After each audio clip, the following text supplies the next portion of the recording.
And having a plan, just a roadmap, so like 3 months from now we can say, this is what we're supposed to be doing, this is the level we're supposed to be at, this is, what we formatted for marketing, this is how we would do it, these are our goals, and to continue from that. Solutions to poverty are all around us, or should I say opportunities to do something about it. But it is up to you to reimagine a solution, reinvent it, adapt it to a vulnerable population or community. What made you awaken to this? I think that I found it from the opposite end. We started with a problem. We had people who were getting sick, people who didn't have housing. We needed to do something about it, so we used what we had. We had bottles and cans that we could recycle. We had access to that, and we had people who were willing to help us, so we just used what we had and fit it the other way around into solving the problem. What factors were present that helped you succeed in the Social Innovation Challenge? I think number one was I had a lot of people who were really excited about it. I think continuing to have the fire, which isn't something that you can create artificially, it's there or it's not, but we were really ready to solve the problems that we had. We had a bunch of people who had been to Haiti or all over the world and knew what we were talking about. So definitely having the passion and being ready to go was a primary factor. Another factor was we had a lot of experts. We had my mentor, Dr. Custon, and we had a lot of different professors and faculty at USD. Dr. Liu looked at my project. Chris Nave in the Center for Community Service Learning looked at my project. You looked at my project and gave me feedback.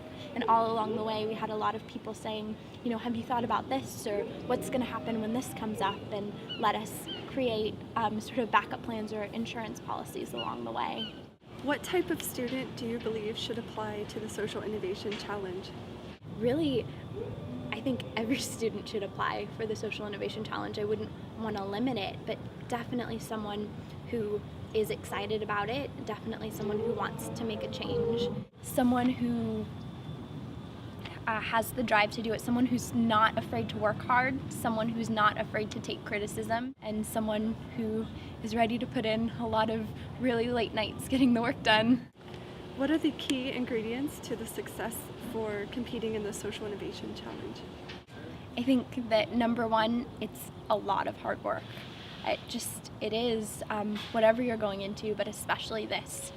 There's going to be a lot of hours and, like I said, a lot of late nights. Another thing is you have to think really critically and you have to work with your community. This isn't you coming in and saying, this is what I will do for you. It's really listening to the area you're working with and what are their problems, what do they need, what do they want, and using that and developing a solution that will be mutually beneficial.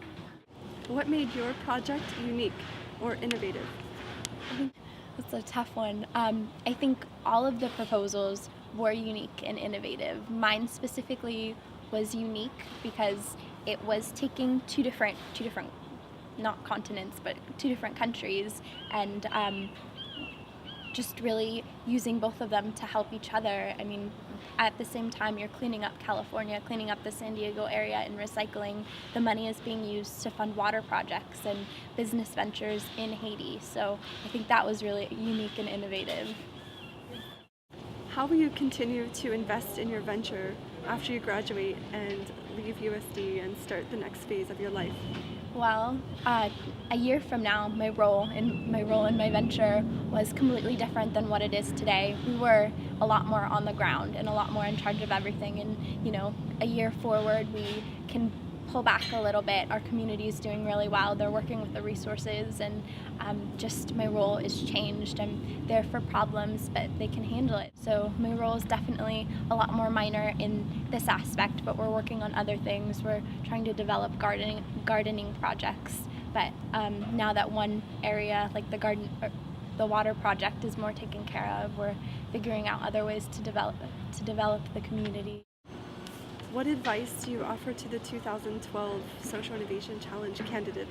I think the primary point I would like to offer is have fun. This is a fun project, even if no money were involved, and it's wonderful that it is, but it's really a great learning experience to take the things you want to do, the things that you dream about, and say, how do I make a plan for this? How do I make it better? That's definitely the first and most important thing that I would say. I'd also recommend get sleep, work on your project a lot, but don't forget to, have breakfast and things like that. I mean, it's really easy to get sucked into it, but you need to have a life too, otherwise you'll get burnt out. Another really big thing, talk to your mentors. And don't be afraid to go to other professors that you know and trust and say, this is what I'm working on, what are your thoughts? And I think one more thing would be, I had really smart people tell me that my idea was great, and I had really smart people tell me my idea was horrible. So take all advice with a grain of salt or a shaker of salt, because it's really going to come to, whether or not you're going to make it work. It's your project.